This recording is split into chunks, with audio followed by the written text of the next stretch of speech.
¿Qué tal amigos? Una semana más con todos ustedes. Bienvenidos a Las Cuentas Claras. Nunca mejor dicho lo de las cuentas y que estén claras. Verán, más de 8.200 millones de euros están en las cuentas de las entidades financieras en Ourense. A su vez, los ourensanos piden poco más que 3.000 millones de euros para créditos. ¿Qué significa eso? Significa un gran potencial de ahorro, pero también a lo mejor significa cierta cobardía a la hora de mover los capitales. Nos preguntaremos qué es lo que ocurre para que esto pase en Ourense. Aprovecharemos también la circunstancia, hablaremos de cierto enfriamiento de la economía y también de impuestos y algunas otras cosas más que, como siempre, ordenamos en este programa que ahora mismo arranca. Y lo hace con el primero de los asuntos que acabamos de citarle. ¿Cuánto dinero hay en los bancos ourensanos? La verdad es que mucho. El Banco de España acaba de hacer públicos los datos de depósitos y créditos relativos a junio de este año y una comparativa con la misma estadística 31 de diciembre determina que Ourense es la única provincia en la que cae la cifra de créditos. A su vez, crece el volumen de depósitos en las entidades, un hecho también percibido en el resto de Galicia. A 30 de junio, los préstamos concedidos en la provincia sumaban 3.106 millones de euros, mientras que a 31 de diciembre del 2017 la cifra era 3.283 millones, es decir, 177 millones menos en 6 meses. Entre ambas fechas, en A Coruña el crédito creció en 1.549 millones de euros, en Lugo en 9 millones y en Pontevedra subió en 105 millones. ¿Qué significado tiene esta situación? Se lo preguntamos a Patricio Sánchez, profesor de Economía Financiera de la Universidad de Vigo y analista habitual en este programa. Es una percepción negativa en el sentido de que la sociedad no encuentra mejor destino a sus ahorros, a su dinero, que dejarlo sin mover. Y entonces, en tanto y cuanto no se destina a destinos a lugares más productivos, pues la señal y el horizonte de futuro pues es preocupante.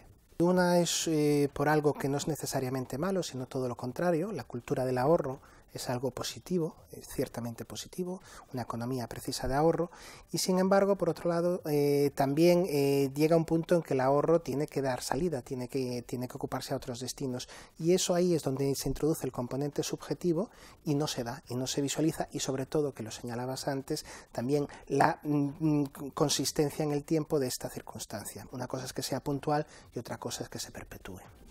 El caso ourensano es aún más paradigmático si alejamos el foco y tomamos perspectiva.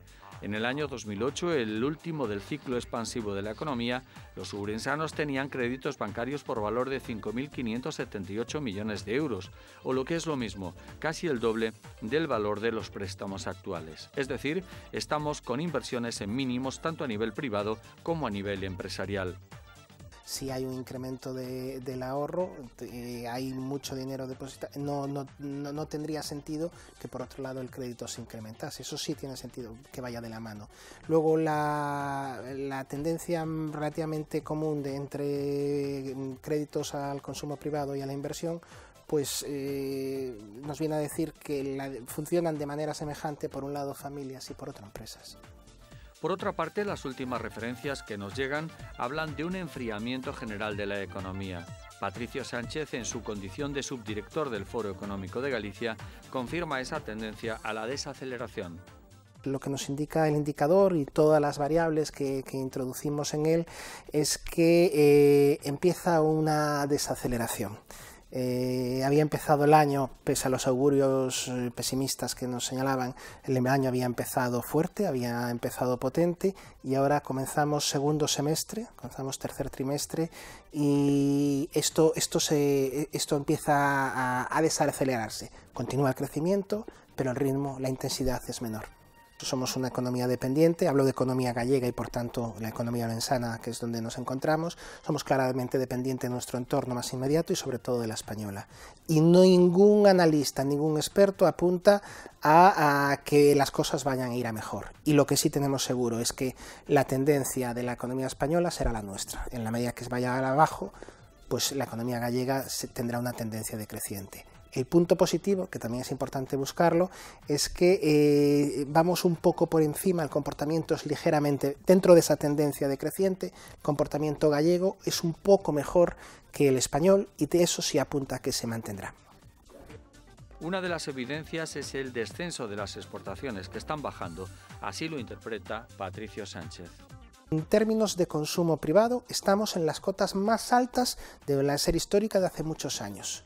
Más altas. El consumo privado en ese sentido está muy fuerte. ¿Qué es lo que está empezando a caer de manera muy notable? El sector exterior, nuestras exportaciones y en concreto y de manera muy señalada nuestras importaciones, que por primera vez en el trimestre pasado están por encima de las exportaciones, de tal manera que la aportación del comercio exterior a la economía, estoy pensando en la economía gallega, es negativa, y esto llevábamos muchos trimestres sin que ocurriera. Entonces el sector exterior, que hasta el trimestre anterior había sido el verdadero soporte del crecimiento, ahora está aportando negativamente. Y seguimos hablando de dinero. ¿Cuánto paga usted de impuestos al Estado? ¿Mucho? ¿Poco? ¿Lo suficiente? ¿Debería de pagar más? ¿Debería de pagar menos? Medido en términos absolutos, entre enero y agosto, en Ourense se han recaudado por parte de la Agencia Estatal Tributaria más de 323 millones de euros. Eso significa que hay mucha más recaudación que el año pasado en la misma fecha. En pleno debate sobre la subida de algunos impuestos estatales, Hacienda tiene su maquinaria perfectamente engrasada y en la caja hay cada vez más dinero aportado por los ourensanos.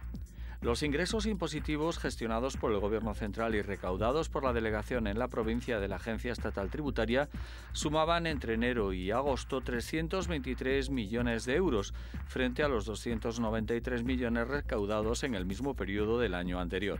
Es decir, el aumento de los ingresos se eleva a un 10,7%, lo que supone superar la media gallega, que fue del 6,5%, y también la española, que se quedó en el 7,9%.